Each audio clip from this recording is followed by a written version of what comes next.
Good afternoon, ladies and gentlemen.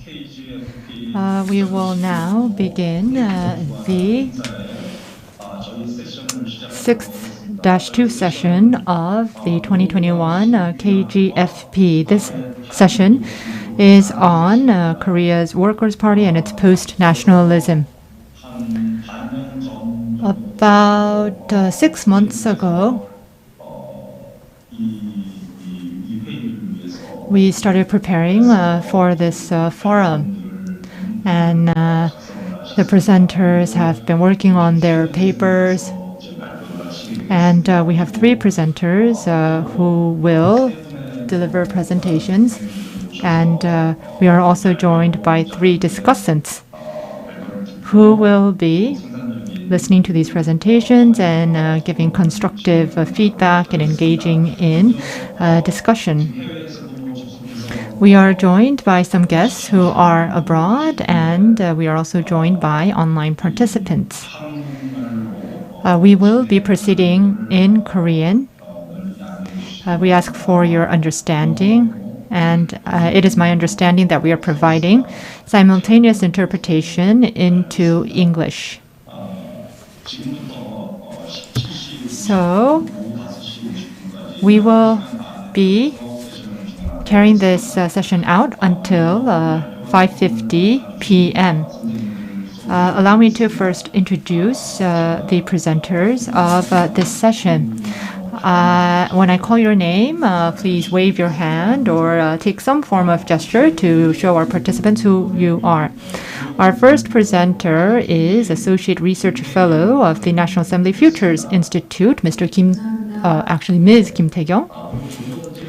And the second presenter is a professor at Seoul National University Asian Consortium for Political Research, Professor Kyung. And we expected COVID pandemic to die down a bit at this point, and we were planning to all meet in person, and there were high expectations, and so it is quite unfortunate that we cannot meet in person.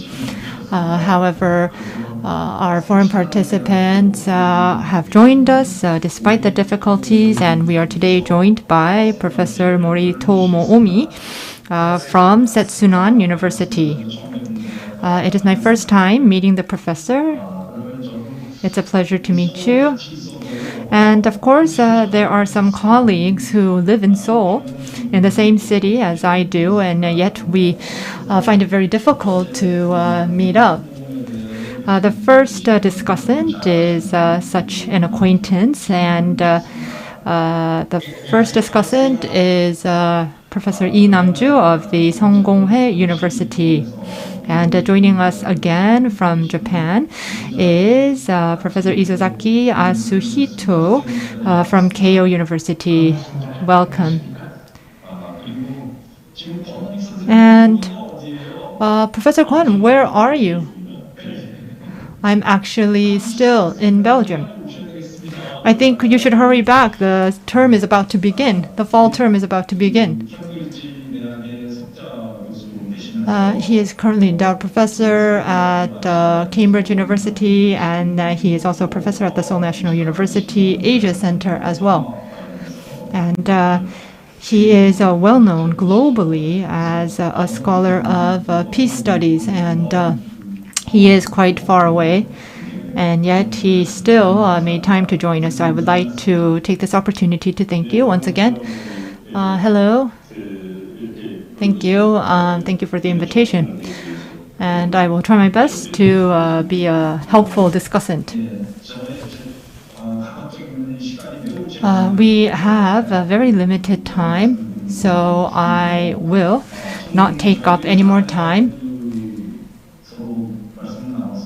And I know that we have discussed this earlier, but for our participants, I'm going to go through the order of events. I will be giving the presenters, speakers, about 15 to 17 minutes for their presentation.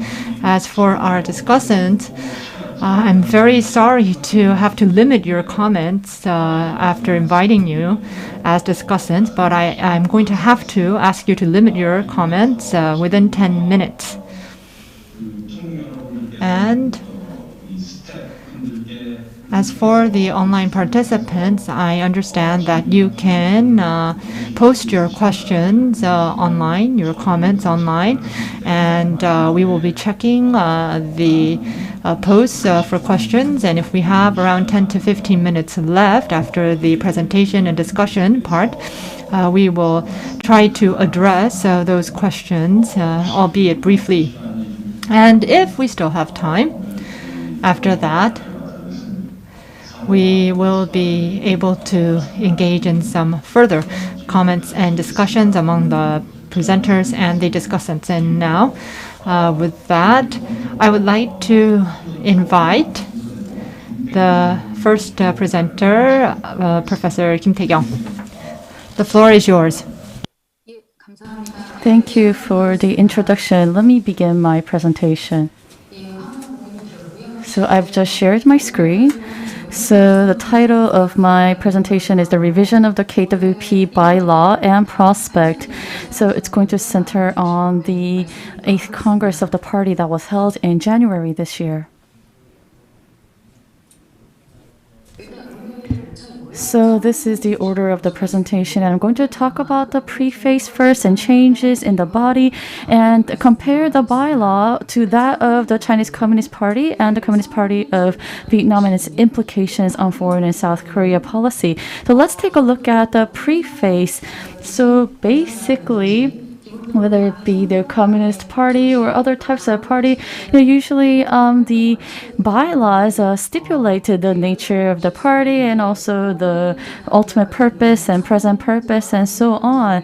And as you can see, these are the revised version of the preface and the body. As for the preface, these power structure and leadership have been consolidated, and as for ideology, the Sungun or the military first was erased, and it was stressed more on the Kim Il-sungism and Kim Jong-ilism, and also it basically talks about in the body changes in the party representative conferences.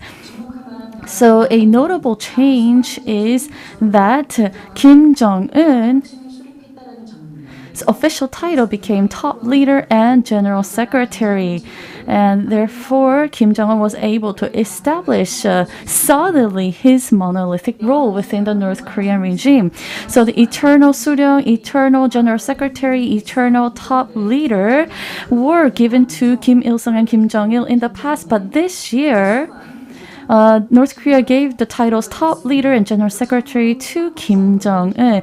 And under the constitution, Kim Jong-un is the president of the State Affairs Commission and commander-in-chief of the armed forces of the DPRK. And in terms of his position as a general secretary, the word guidance was changed into organizational guidance. And therefore, the general secretary through the Central Commission would have direct control over all the organization.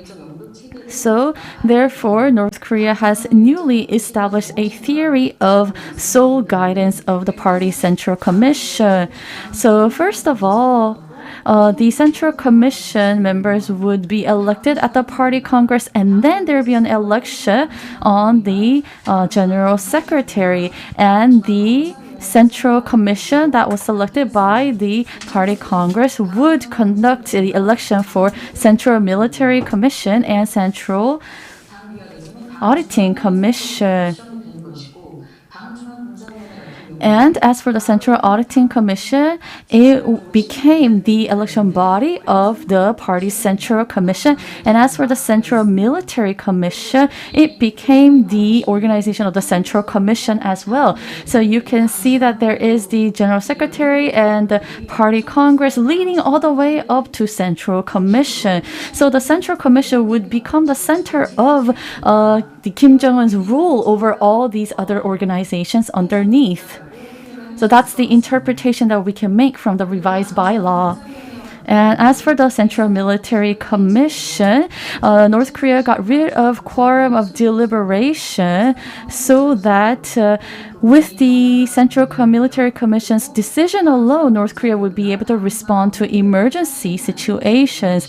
And the CAC and the Central Inspection Commission were divided, but this year they were united, and therefore the inspection of finance and so on were all integrated.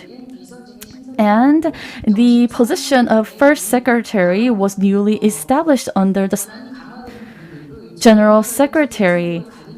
And the Politburo was given the right to delegation, and this is in part aiming at a risk, establishing a body of risk management. And let's take a look at the power structure and consolidation of leadership. Once again, so the National Defense Committee changed into the State Affairs Commission in 2016, and there was a vacancy in terms of the military leadership. However, the power was transferred over to the party.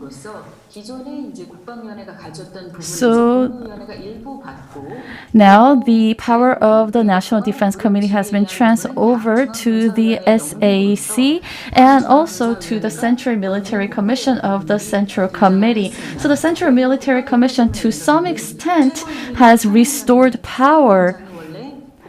And the chairman of the Supreme People's Assembly had the right to diplomacy, to represent the nation in terms of diplomacy. But through the amendment in 2019, not just the chairman of the Standing Committee of the SPA, but the president of the State Affairs Commission would have the rights to represent the country in its diplomacy activities.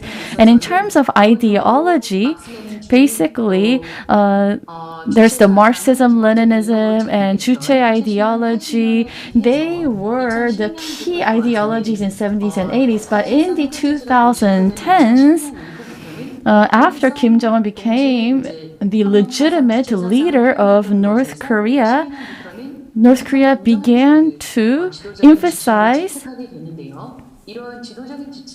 other terms like Kim Il-sungism and Kim Jong-ilism. And also, as for the party, the party's guiding principle also approves the Kim Il-sungism and Kim Jong-ilism as the guiding ideology. And to talk about the relationship between Juche and military first policies, the Kim Il-sung and also between Kim Il-sungism and Kim Jong-ilism, Kim Il-sungism and Kim Jong-ilism are pure ideologies, and they became the top doctrine of North Korea, and it absorbed the Juche ideology and did away with the military first policy.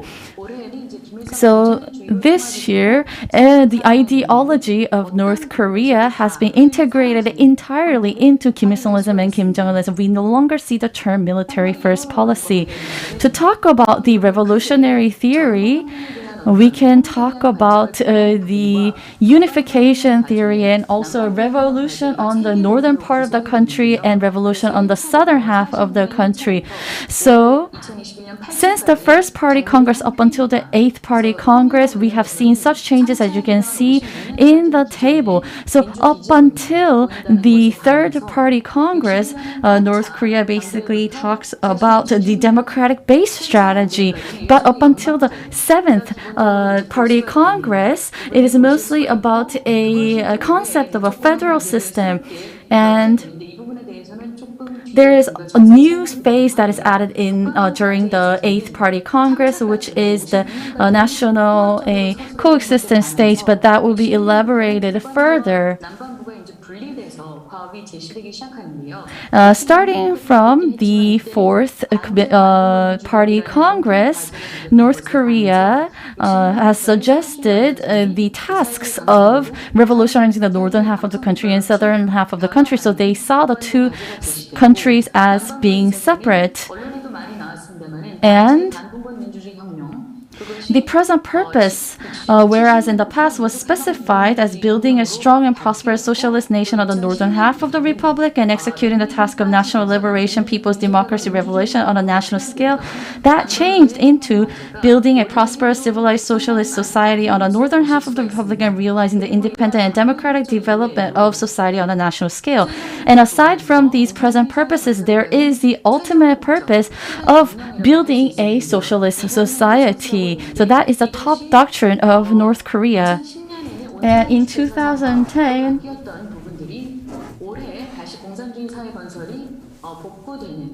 so this year, basically the ultimate goal of the party is to build a socialist society. And once again, the Kim Il-sungism and Kim Jong-ilism are emphasized. So to look at the changes in the revolutionary theory and the nationwide theories, so this year, North Korea talks about building a prosperous and civilized socialist society. And as the ultimate goal, it is about establishing a communist society. And these are actually very general expressions of any socialist countries, and therefore there are high similarities between North Korea's party bylaw and that of the Chinese Communist Party and the Vietnamese Communist Party. So we see the expressions like a socialist powerful nation and so on disappearing, and instead we see the terms like prosperous and civilized. And what is also worth noting is that North Korea is emphasizing on raising people's life centered on materials and culture. So these new terms were introduced in the revised party law. And so North Korea has now put economy above military, so it's no longer military first, but economy first. And we can see this in various provisions of the party bylaw. And since 2010, we have already seen the concepts of proletariat dictatorship out from or deleted from the bylaw, and instead we see a people or nation democracy dictatorship concept of replacing that. So we saw the 3 revolutions for people, politics, and so on, replacing the existing theories and ideologies of North Korea. So we see a lot of the terminologies and phrases that were used in the bylaw that were rather strong becoming softened. And the National Liberation People's Democracy Revolution, that term used to be very important in the bylaw, but it was deleted completely. And there is a new rule that actually mentions Korean people who are abroad, and also a phrase which says that, pulling together the strength of our people. It has been in the bylaw since 2010, but that was deleted as well. But when it comes to stability on the Korean Peninsula and safeguarding its peaceful environment, a new provision about reinforcing the power of deterrence was inserted.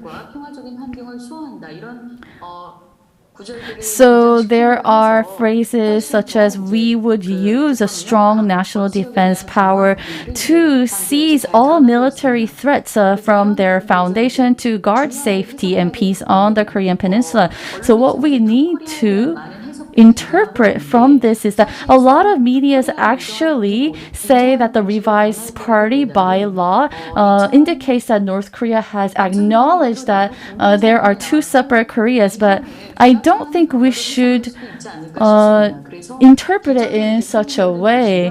And so if you look at the existing unification theory of North Korea, there were 3 principles. However,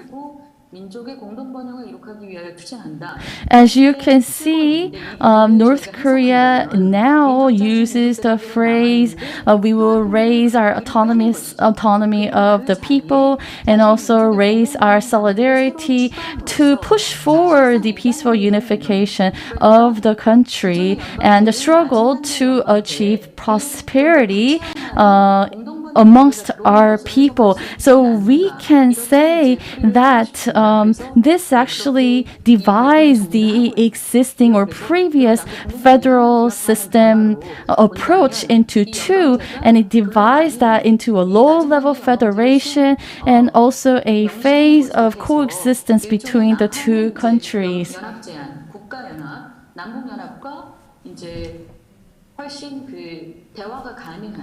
And this would probably be helpful for us in engaging in unification talks with North Korea.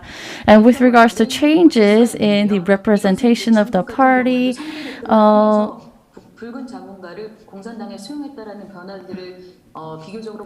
it basically says that as after 2010, the working class would be the representative of the working public. And this is very similar to the provision that was revised in the Chinese Communist Party's constitution as well. And let me now go into the body of the bylaw. There are 10 obligatory provisions, which includes loyalty towards the party and so on. And a notable change is that the unification, the terminologies or phrases with regards to unification has softened, and a party-centered monolithic guidance system was a newly introduced terminology in the party bylaw. So this indicates that the party's central commission, or rather through the party's central commission, Kim Jong-un would exercise his monolithic role. And the SPA's standing committee's power was reinforced so as to increase North Korea's capacity with regards to risk management. And let's look at the rural areas, the rural party organization. So there are various there hasn't been many changes in this. And as with regards to Central Military Commission, we can see the relationship between party and military. So the CMC actually became once again the top body with authority over military. So the CMC has seen its power restored, whereas the party was taken away from the military to the party. So those are some of the changes that we observed in the party bylaw. And lastly, I would like to compare the revised bylaw to that of China and Vietnam. So in the Chinese constitution, there is the phrase with Comrade Xi Jinping at the core. And we actually see a concept that is very familiar with this in the revised North Korean party bylaw.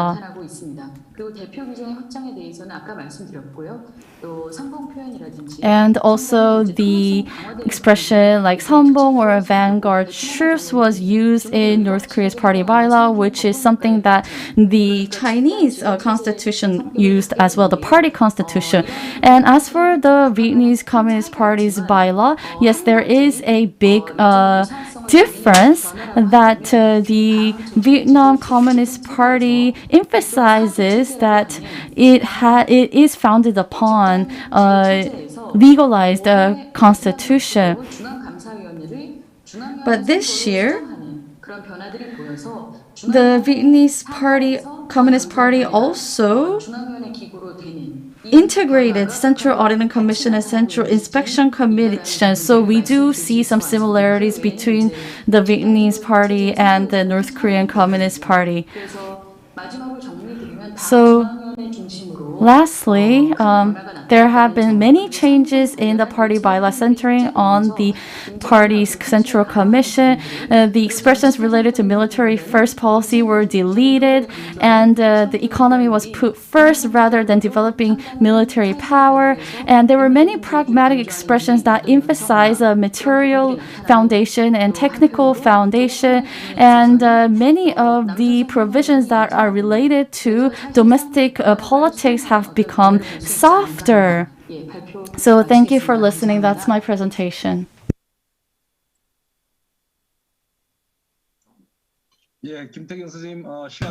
Thank you very much for keeping within your time limit. And you have noted some very important changes in North Korea. So I'm sorry that we were not able to give you more time. And I think perhaps next week you can come to my school to give me some more explanations about your research. We will now invite the second presenter who will be talking about the past, present, and future of North Korean nationalism, the two nation theories and our state first theory. I hand over the floor to you.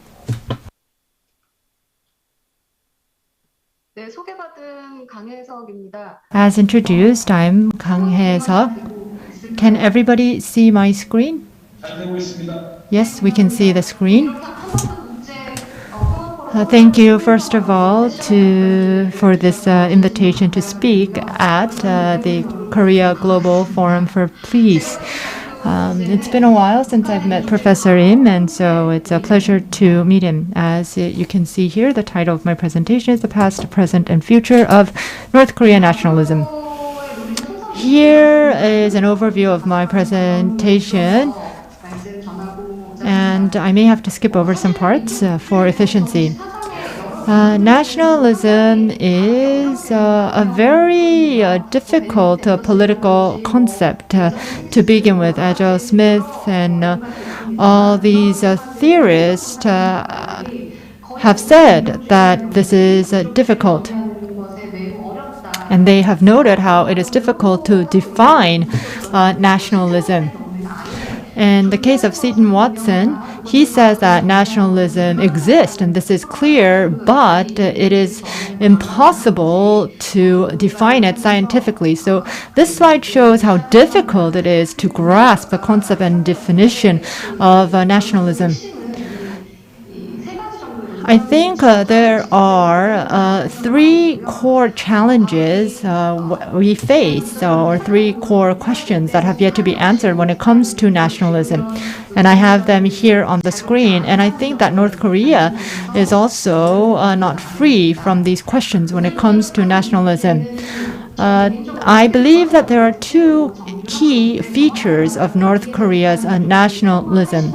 And I would like to be specific that I'm referring to North Korean nationalism since the mid-1980s. First is that it is something that the state is trying to recover in phases. And the second is that the nationalism is also closely related to nation building and thus closely related to the concept of unification. Before we begin discussing the North Korean nationalism, I want to touch upon nation building. It is not in my paper, but I think I have to mention it before we dive into the topic. As I mentioned earlier, nationalism has a lot of unsolved questions.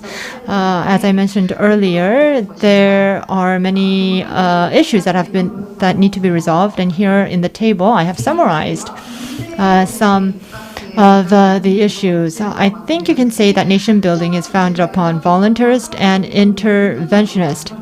there is a position that says that nationalism and nation building is created artificially, and it's a process of creating a sense of homogeneity. And North Korea has chosen this type of nation building to relate to its nationalism. And here you can see a graph that shows the tension between class and nation versus unification. And the original notion of a class and nation can only inevitably bear tension on North Korea's idea of self-reliance and autonomy and nation building. And so at the end of the day, these definitions impact North Korea's own sort of narrative of nation building. I think we need to understand the relationship between nationalism and socialism. Socialism, as you know, ultimately aims to do away with nation states because they see this as an eternally bourgeois concept. And if you take this, then socialism is actually very looks down upon nationalism. And you can see that Stalin has once said that nationalism is the disease of the bourgeois. And even Kim Il-sung said something in a similar vein about nationalism. However, when Kim Jong-il is decided as the successor, you can see that things have started to change, especially as South Korea develops further. And you can see that this notion changes even further as North Korea experiences the arduous march. You can see that Kim Il-sung in early 90s Kim Il-sung attempts to introduce nationalism to North Korea, although very limited terms. He's very cautious about it. And then after that, you can see that nationalism emerges fully after that. And the North Korean leadership was actually spearheading the establishment of the notion of nationalism in North Korea. So it was intentional and it was pre-planned. So North Korea very meticulously planned intentionally the emergence of nationalism in its national strategy and discourse. So in the 1970s, in the Dictionary on Philosophy, North Korea revises its definition of a nation. And so while the basic spirit and notion keeps what it gets from Marxist theories, it adds other elements to especially it adds ideas and notions regarding autonomy, and it also adds element to the definition that can accompany or account for unification issues. You can see that in 1973 and in 1985, the definitions are further revised. And at the time, this gained a lot of interest. And you can see that in the 1970s, in the definition of nationalism, North Korea adds lineage. But later on, in 1985, the idea of bloodline and lineage was erased. It was deleted. And you can see that North Korea is moving from sort of a universal aspect of nationalism. And this had to do with its idea of trying to spread the goal of unification.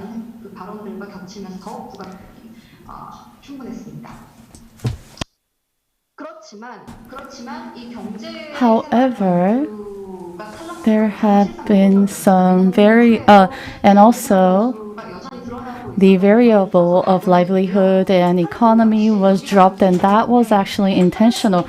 And the lineage is also very important. So the 조선민족 first principle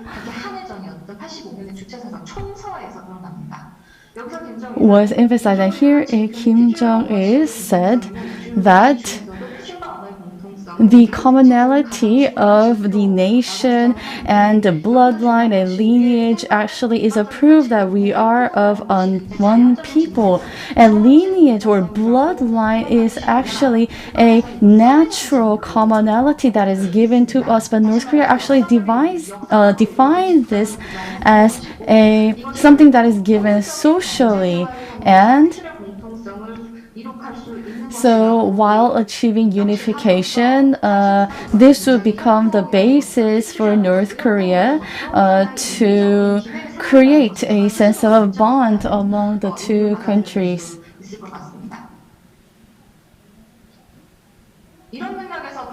And when we see this, as you can see, the nation building process of North Korea was different from that of other countries. As you could see, the ideology does talk about nationalism. And the Han-Min족 theory, or that's the Joseon-Min족 theory. And based on these theories,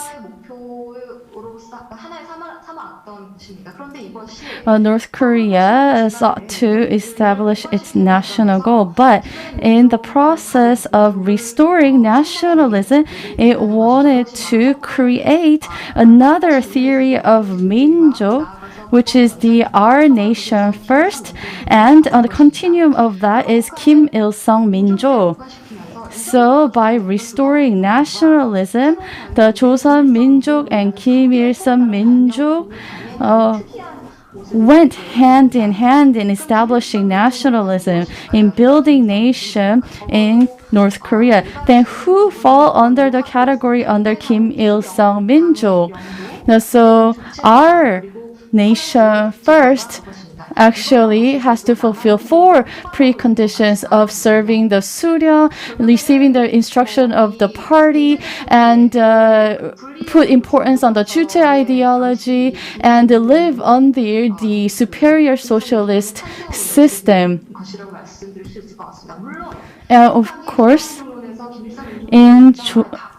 it's not that North Korea switched from Joseon Min족 to Kim Il-sung Min족. We have to be very careful when we see these two together. As a matter of fact, given that the circumstances back then, North Korea had no choice but to have those two Minjoks go together side to side. So North Korea actually put a lot of effort to restore nationalism in North Korea, and they were done in phases. For example, Arirang, the sports event and arts performance event. So around 100,000 people attended this performance, and it was such a great event. And so many people here in South Korea and also abroad were able to see this performance as well. And the North Korean leader himself actually attended this event. And Xi Jinping also watched an event that is very similar. But there's also the 빛나는 조국, or the Shining Nation event. And the similarity between the two events is that they were basically a promotion of nationalism in North Korea. So, with Kim Jong-il restoring nationalism, North Korea planned meticulously to hold these events. Actually, the size and the scale of this event just shows how much Kim Jong-il was interested in nationalism. Then I believe that how much of this nationalism theory are observed by North Korean people. So when asking North Korean defectors who falls under the Kim Il-sung Minjo, they answered that 45% of them said it's the North Korean people. So you can see that South Korean people are excluded from that definition. And we also, of course, have to ask them the effect of Arirang performance. And they said that these North Korean defectors replied that after seeing the performances, their loyalty towards the party and the Sudang and their pride that they are people of North Korea, it was increased. And this actually implies that perhaps these Arirang performance made North Korean people grow farther away from this concept of unification. Because the Kim Il-sung Minjo actually excludes the South Korean people from its concept. And in a military parade, the Kim Il-sung Minjo and Kim Jong-il nationalism became official.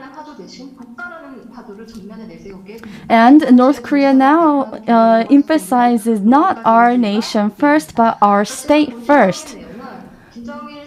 So in the Kim Jong-il era, we have these socialist civilized nations and nuclear power and our state first slogans all evolving throughout time. And they are still being emphasized today. So rather than integration and unification, perhaps these theories are encouraging the idea of division and separation. That is one concern.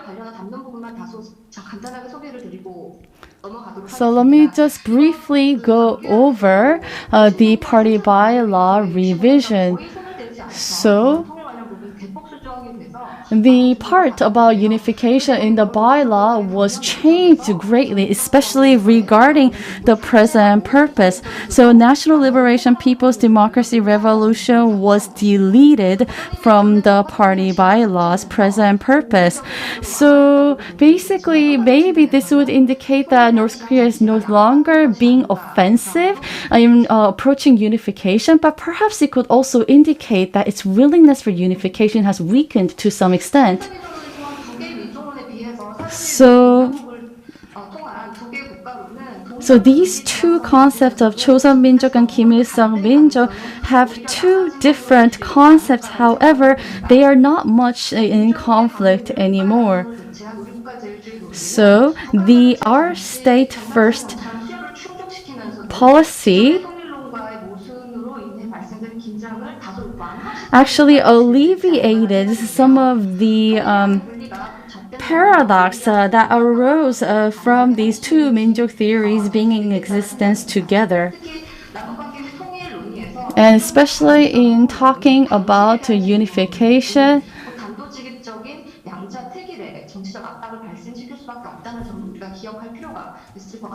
we would have to take that matter into consideration as well. And also in the revised party bylaw, we see terms that are newly inserted, like guarding the peaceful environment on the peninsula as well.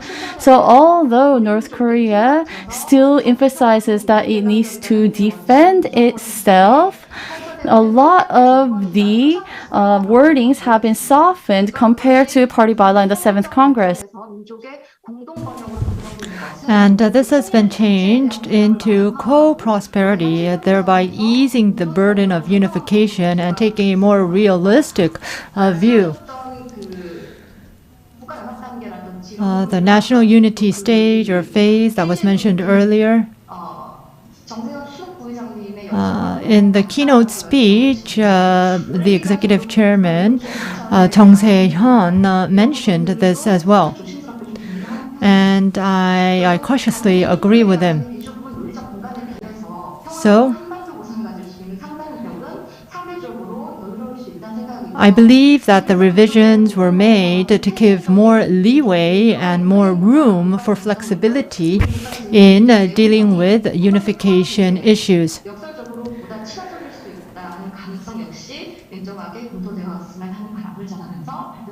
And with that, I would like to conclude my presentation.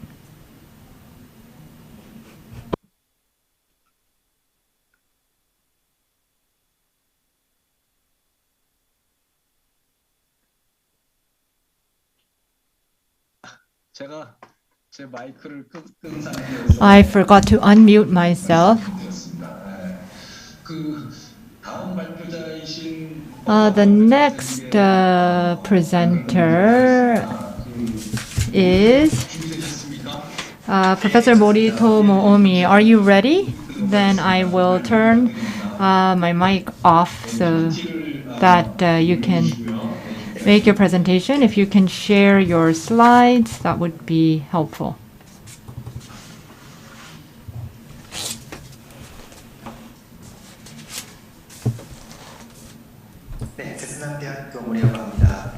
Good afternoon. I'm Mori from S6-2 University. I will now begin my presentation.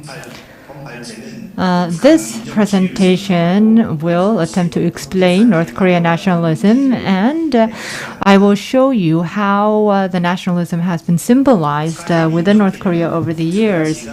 I think there are two views on nationalism in North Korea. One is the Joseon Minjok, the second is the Kim Il-sung Minjok.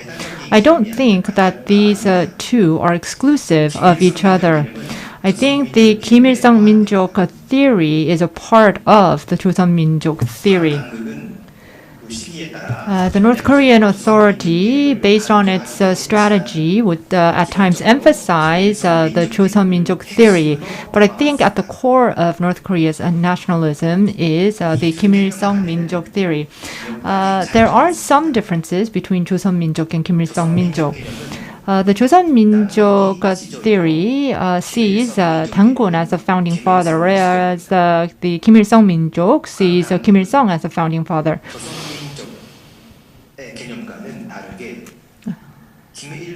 North Korea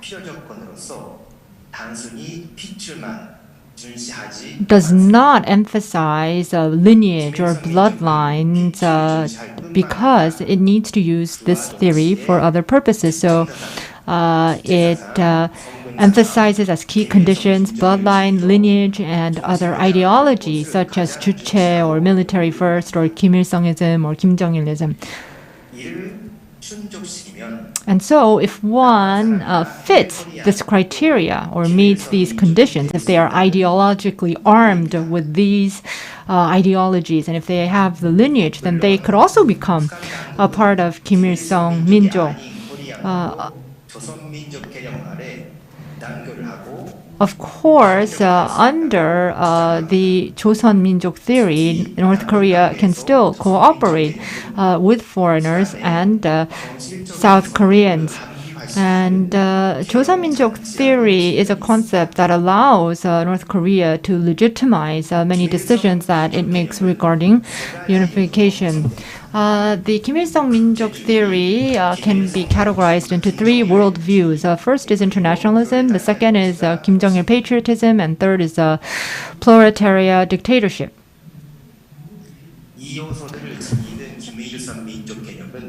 The Kim Il-sung Minjok theory has these three as worldviews, and so logically you can see that on top of this, Kim Jong-il Joseon is built, and this equates to a socialist country, and this equates to the DPRK.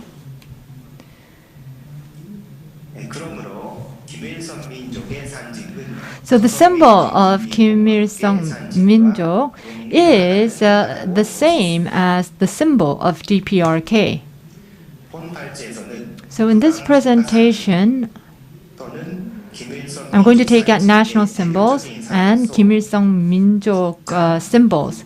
I'm going to take a look at the national emblem and also the national flag and also some revolutionary songs. Here on this slide is the national emblem of North Korea.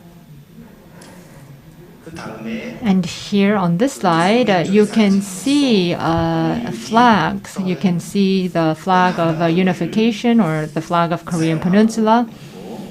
And you have the DPRK flag, and the DPRK flag is a symbol of the Kim Il-sung Min족.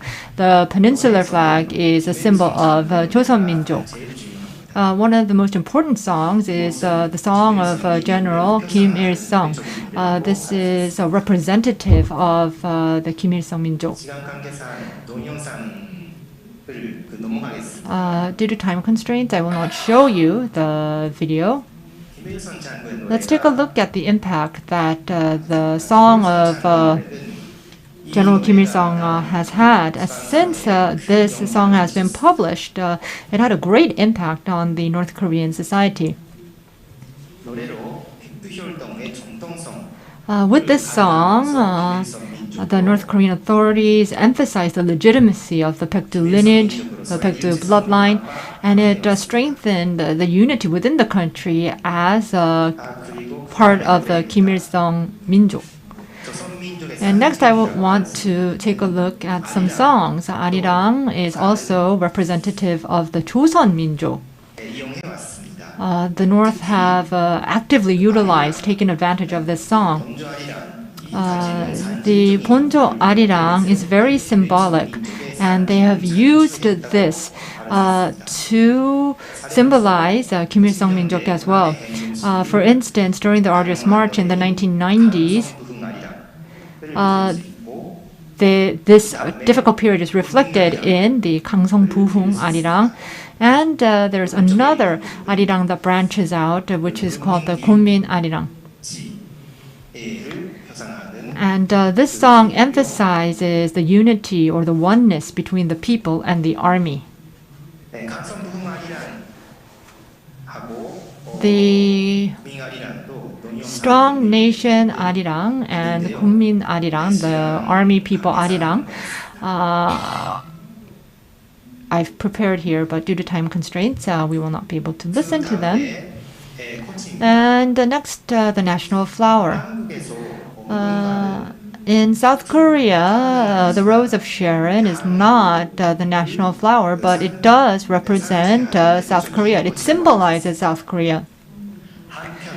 In the South, however, in the North, the magnolia is officially the national flower.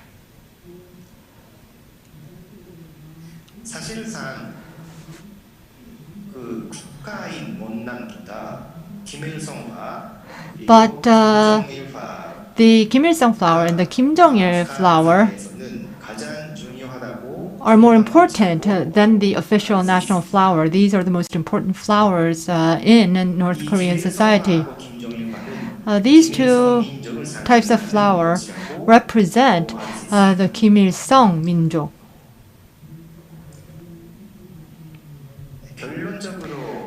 So let me draw my conclusion here. The North Korean authorities, in order to heighten the legitimacy of Kim Il-sung Min족 and Joseon Min족, have taken advantage of the concept of nation and nationalism. Here you can see a citation of the literature that I have referred to.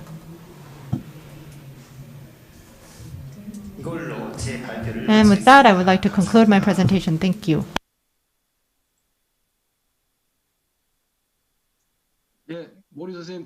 Thank you, Professor Mori. You finished your presentation in a rather very quick time.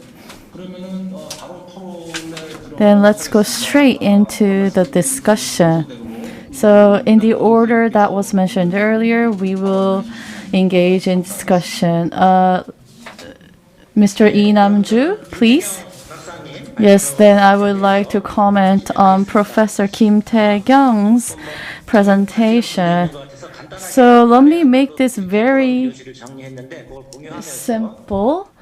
And I actually put some of my comments in bullet points in this Word file. So I'm going to share this with you. So can you see the file? Yes, we can. All right, then let me proceed. So when we talk about the changes in the party bylaw, and the reason why we analyze these changes is because it allows us to see in what direction North Korea is changing towards. So I do agree a lot with the contents of the presentation. After Kim Jong-un regime came to power, North Korea is pursuing a new direction. That is very clear, and that's our overall assessment. However, what we need to closely examine is that because of instability in the external environment, we are not sure if North Korea has the means to actually realize these changes. Then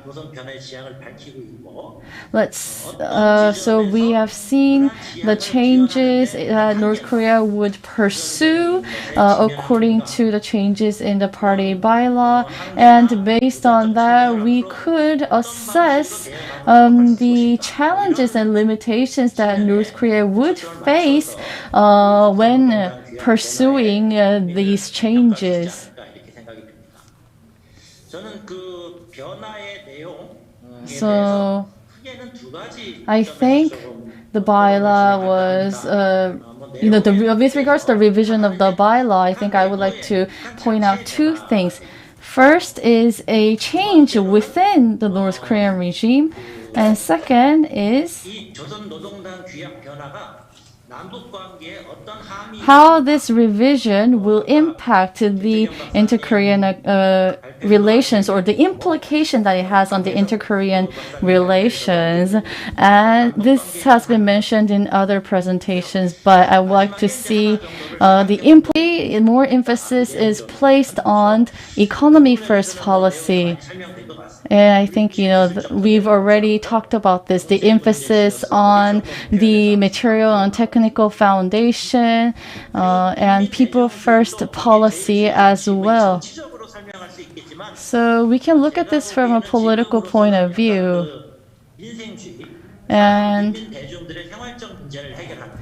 But it also more strongly expresses North Korea's will to improve people's livelihood. So this is actually in line with China's opening and reform policy. China opened and reformed, as you know, but from a policy of emphasizing classes and ranks, China changes policy to emphasize the reinforcement of its production capability, for example. So that's the gist of China's opening and reform, and such change in North Korea from military first to economy first is also in line with that. And we've already seen that from North Korea's further emphasis of economic development from a dual-track approach of pursuing economic and nuclear power first. And in achieving this goal of economic development, self-rehabilitation and self-reliance have been emphasized. North Korea has the option of opening up and reform, but North Korea did not mention that at all, and instead emphasized self-reliance and self-rehabilitation. So there are limitations to its means of achieving economic development, I'm sure. But self-rehabilitation, is it being emphasized as a basic rule of a socialist society, or is it being stressed taking into consideration various circumstances outside of North Korea? And will North Korea continue to emphasize this concept although the circumstances outside of the country changes? We would have to take those into consideration. And politically, what was emphasized is the party's monolithic guidance. So let's take a look at their implications, especially in terms of North Korean politics.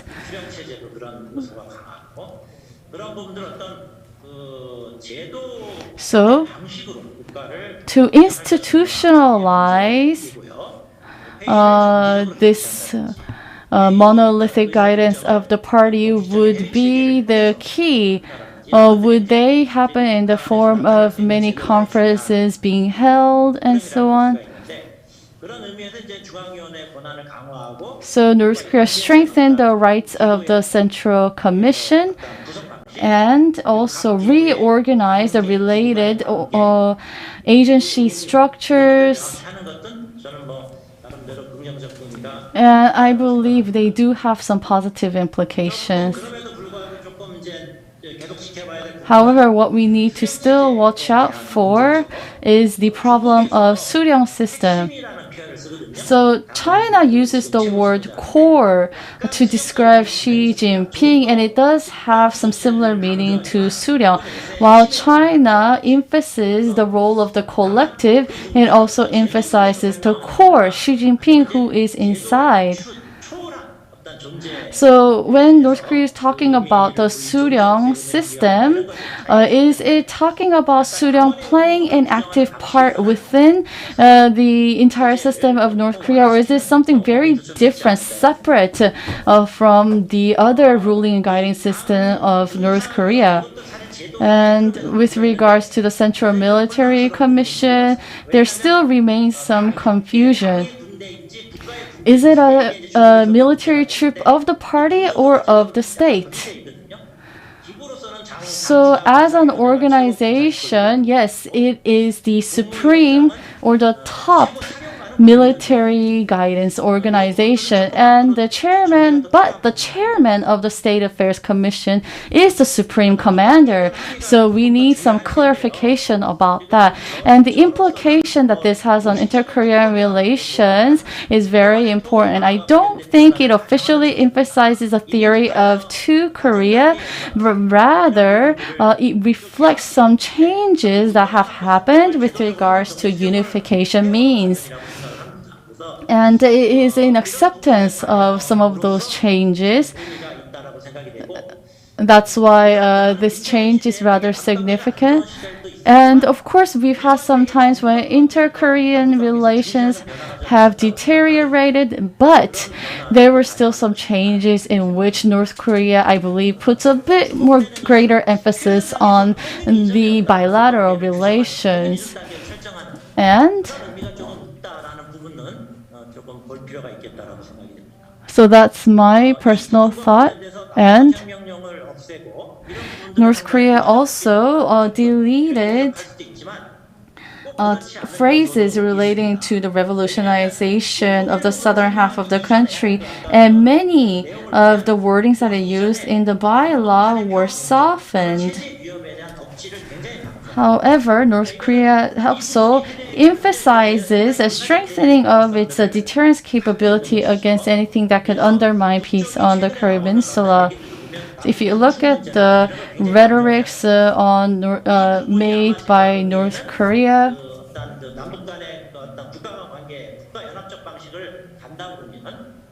if we were to opt for a federal system on the Korean Peninsula, we will have to establish a step that goes before unification, like a low-level federal system, for example. And so the North Korean revised bylaw actually says that we would uphold the autonomy of the state and also solidarity of the state, and push forward the peaceful unification of the country, and also struggle to achieve co-prosperity of the nation. And this, I think, might imply the step before unification, because prior to that, North Korea used phrases like achieve unification, but here it says, basically push forward a peaceful unification. So perhaps this is talking about a state or a stage before unification. And another problem it raises is that there is an inter-Korean confederation a step before unification, or is it part of the unification step? This needs further discussion. I'm very sorry, sir, but I think you need to conclude your remarks now. Okay, and lastly, with regards to North Korea and China relations, we see the emphasis on the common aspects that these two countries have. So, North Korea is emphasizing its a socialist element as a country, and China is also doing the same. And it would be interesting for us to see how this would impact the North Korea-China relations in the future. So they will not lead to substantial cooperation at the moment, but possibly it will do so in the future. So we would have to discuss more on this at a later time, I believe. So that's my comment here. Thank you, Professor Lee. You are so thorough in preparing your comments, but we are sorry that we cannot give you more time. Next, I'd like to invite Professor Izuzaki for his comments. I do have a quick housekeeping note. We have until 5:50. I was told that we must wrap up by 5:50. I don't know if this is a fortunate situation or an unfortunate situation, but we do not have any comments or questions from the online participants. So if we do have some time left, I will try my best to give at least a minute or two to the presenters to respond to the discussants. So once again, I ask for your understanding to the discussants. If you can limit your comments to within 8 minutes, then we will be able to give a couple of minutes at least to the presenters at the very last moment. Professor Izuzaki? Good afternoon, ladies and gentlemen. I am a professor at Keio University. And in Japan, I am currently carrying out research on North Korea nationalism, among other things. I would like to thank for this very valuable opportunity to take part in this discussion. Dr. Kyung's presentation has a very certain logic, and I think that she used the material from North Korea quite appropriately. I think that using new and interesting material is important, but also at the same time, I think that as researchers, we also need to use verified material, and in that sense, I think Dr. Kyung's research was solid. She referenced Rodong newspaper and other materials or series of books that workers read mandatorily. Dr. Kyung also referenced an article from a worker. And she also found an article about North Korean nationalism. And you can see that they don't use the term nationalism. From around 2000 to the current day, there are only 3 editorials that use the word nationalism, and I think that goes the same for Kim Il-sung 민족 as well. The term Kim Il-sung 민족 was 3 in Kim Jong-il and also 3 only in Kim Jong-un. And Kim Jong-un does not really use 조선민족ism either in the comments or editorials that have been publicly published. I do have a question for Dr. Kyung. On August 11th, Kim Young-chol of the KWP criticized the Korea-U.S. Joint military exercise, and in that statement he uses our nation. He uses the expression "our nation." And Kim Young-chol is a party official, and this was a public statement. And he used our nation, our country, when he was referring to North Korea. And I think that proves your last point in your presentation. And lastly, I have one more question.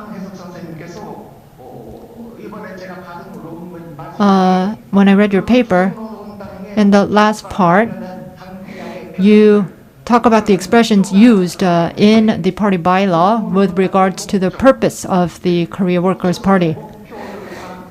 And you said that it is easy to understand the purpose of the party, but it does not elaborate the party congress and the party plenary, especially between the periods 2009 and 2019. So because there's a lack of data during that period, how can we define or understand that period from the lens of nationalism? I would like to thank all three presenters for your presentation. I learned quite a lot. Thank you. Thank you very much, Professor Isaki. You have saved us a lot of time, so thank you. I'm sure that you have more comments that you wish to share with us. And I'm sorry that I had to ask you to shorten and hurry up. And now we would like to invite our final discussant. Joining us from Belgium is Professor Kwon-Hoon-ik. 마이크를 키셔야 됩니다, 선생님. Can you please unmute yourself? Yes, thank you. I learned a lot from the presentations.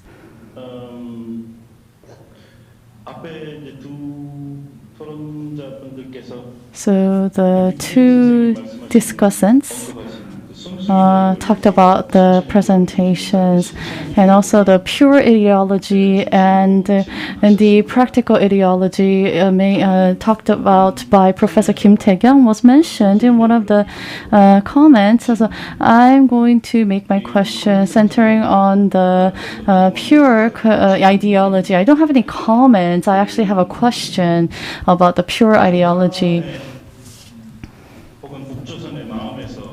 So,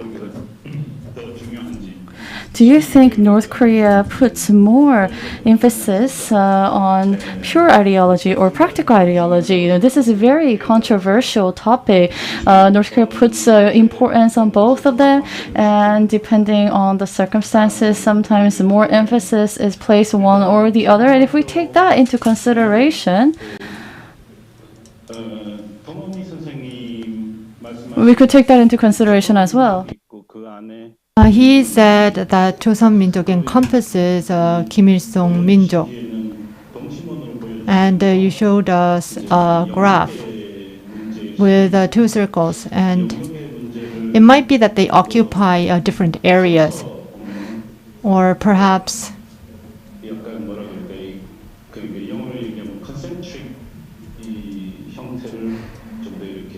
I think perhaps a linear representation would be more appropriate instead of a concentric representation.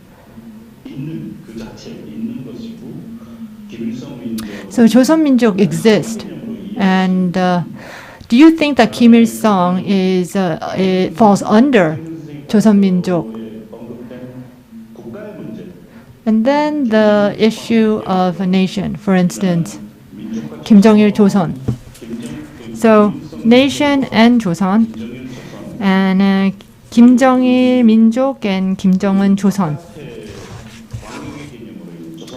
And the larger concept of 조선 민족. When we think about these three different concepts, Do you feel that Kim Jong-il 민족 is symmetric to Kim Jong-un 민족?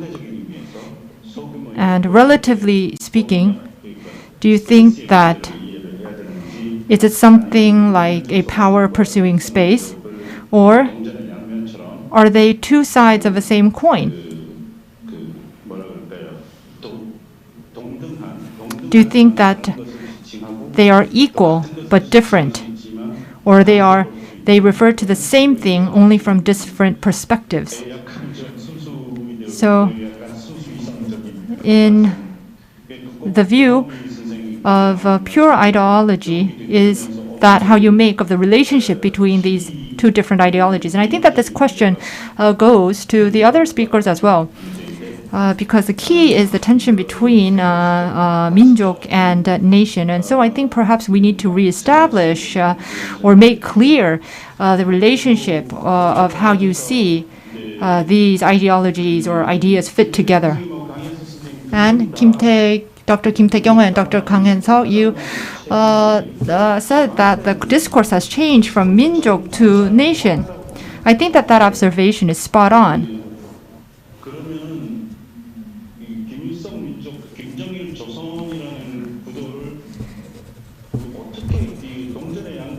If they are the same two sides, the same coin, then how can we place Kim Jong-il Joseon?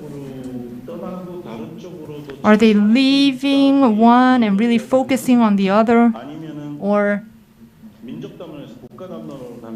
in the discourse shift from 민족 to nation, in the theater, the nation discourse is important, but everybody gets 민족 discourse.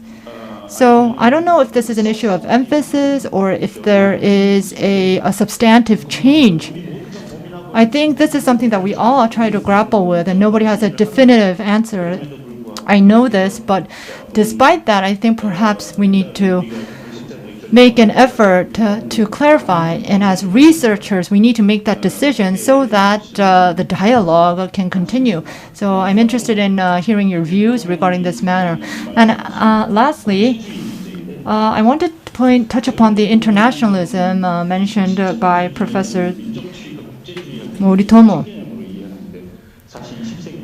In the 20th century history, internationalism and nationalism are exclusively contradictory.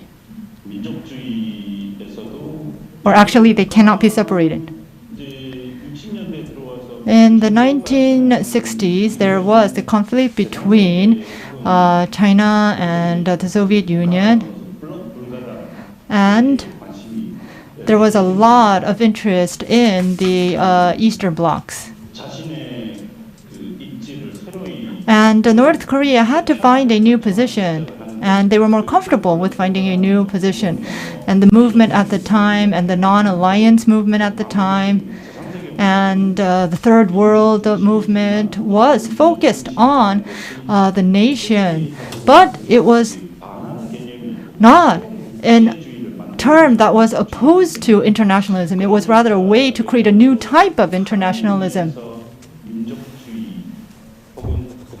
And so internationalism or nationalism, is there a sort of a tradition of that in North Korea as well?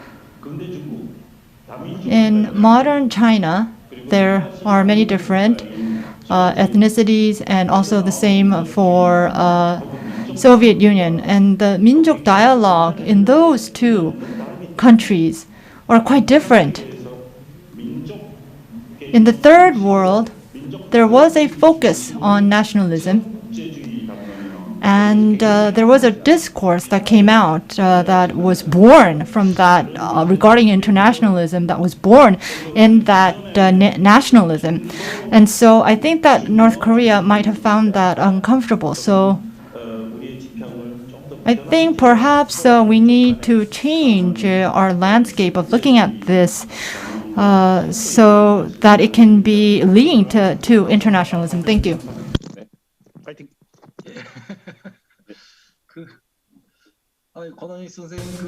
So thank you, Professor Kwon. You made some really in-depth comments, and also the questions are very insightful. We have 10 minutes left, actually 11 minutes left. I think we could just switch turns and have Professor Kyung speak first. I actually have a question for you as well.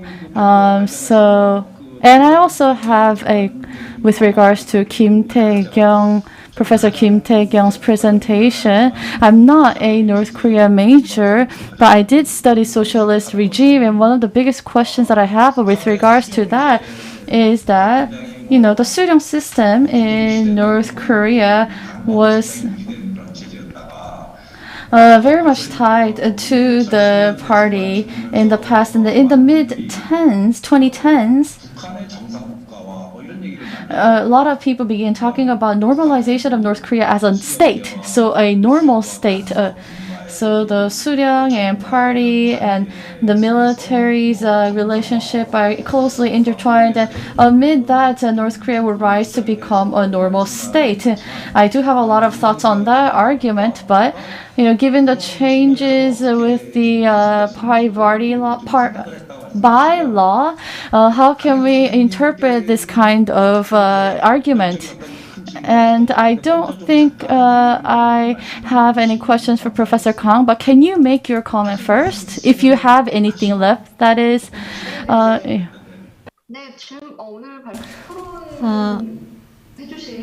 would like to thank Professor Izuzaki and also Inamju and Professor Kwon-ik. I will try to answer some questions.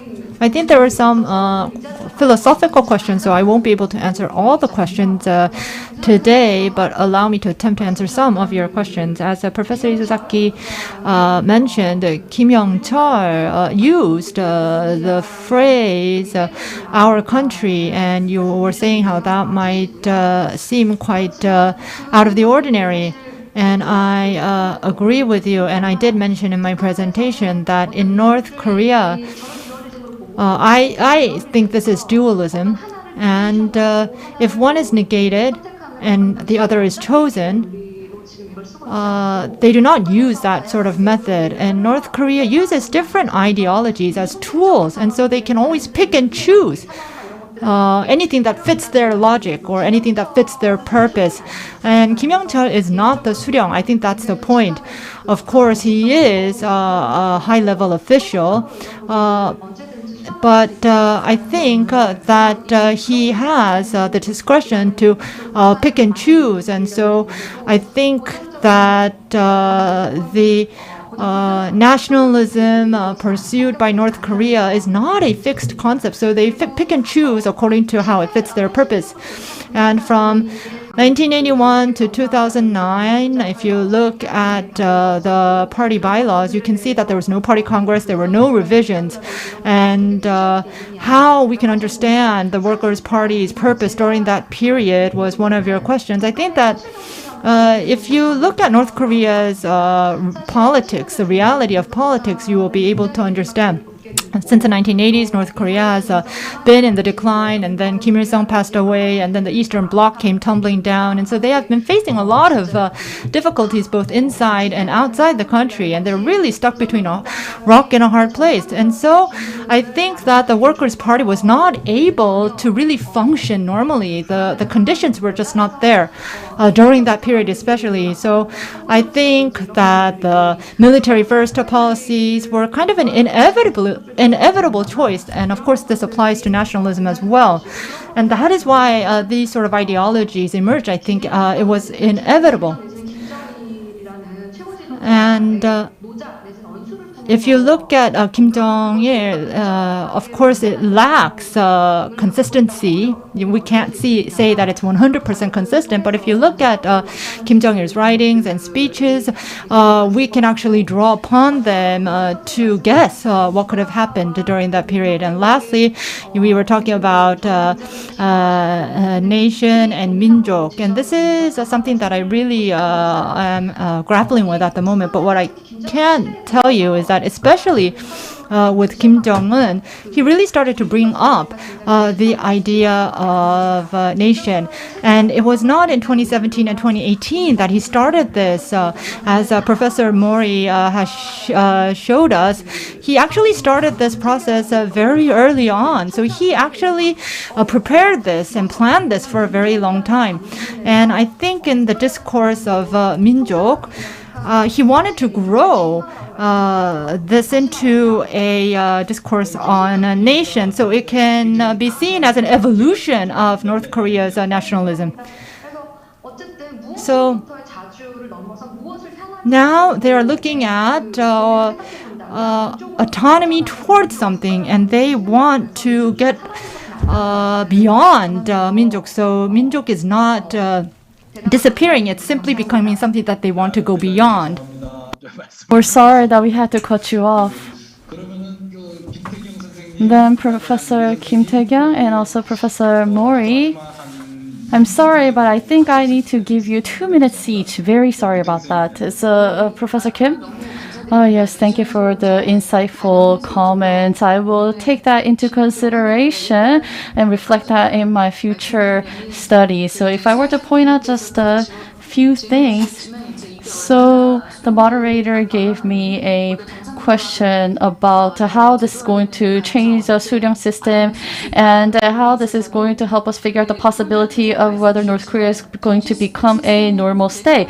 But the institutionalization of the political system can be observed in North Korea's bylaw. It was all reflected in the bylaw, and we could see that from North Korea's behavior as well. And back in 2016, there were many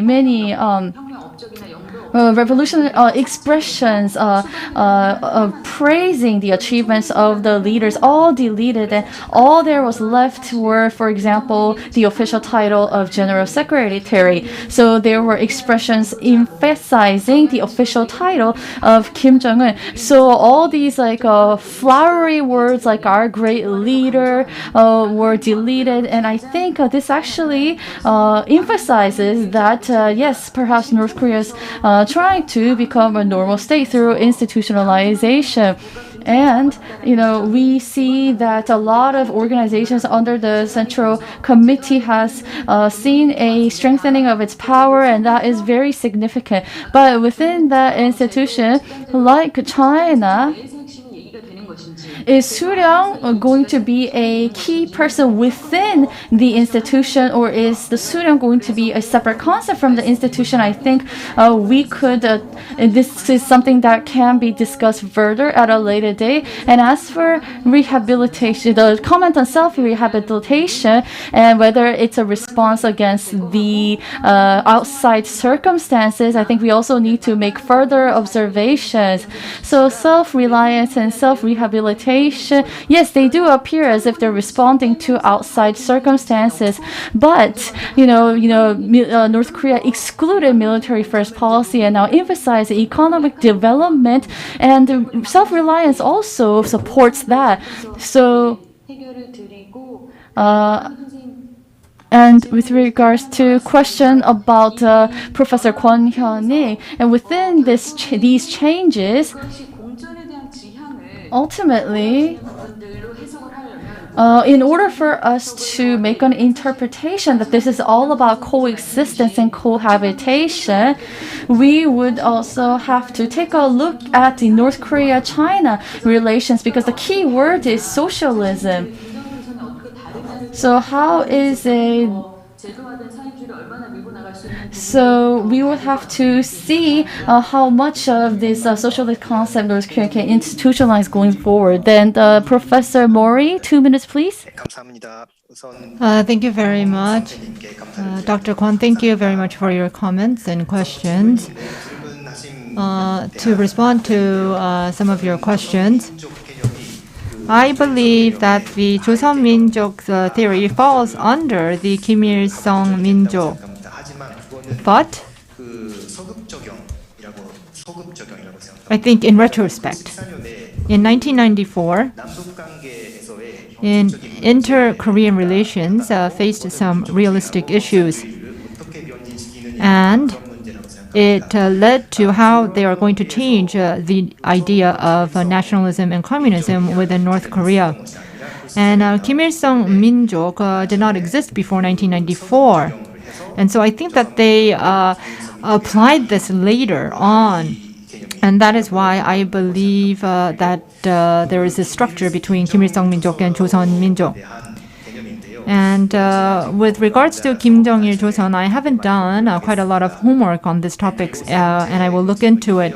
And with regard to your third question about nationalism and internationalism, and there are contradictions as you have raised. But this as well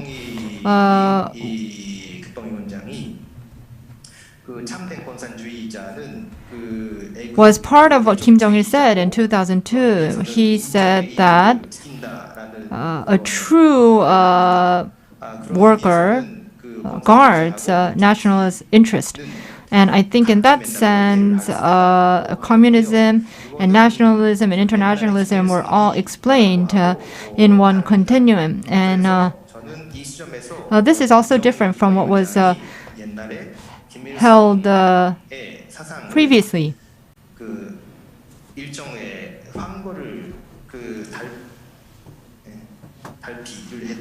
And so I think, in a sense, through this process, he's completely renewed the existing ideologies.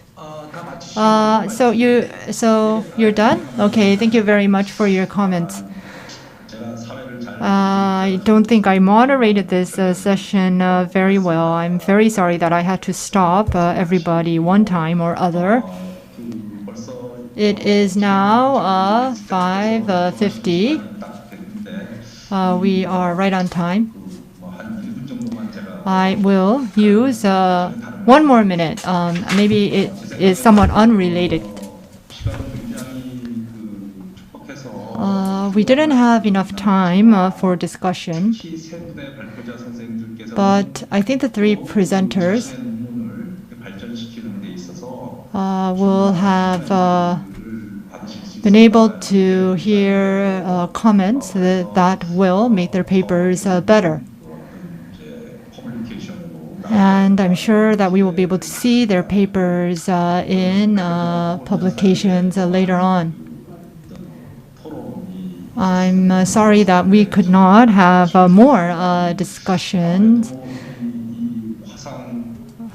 As you know, we are all meeting here online. And usually when we meet face-to-face, we have coffee breaks and we may have dinner afterwards. I think that now we really need to shift to with Corona so that we can actually, with the COVID virus, so that we can actually meet each other. And I am currently serving as director of this institution. It's my 3rd year. And I have been struggling somewhat, so I will soon step down. And I'm not, as I explained to you earlier, a major in this particular topic, but I have been serving in this capacity to deal with some of the topics that you have told me about. So in Seoul or in Jeju, I understand Dr. Kyung is in Jeju Island.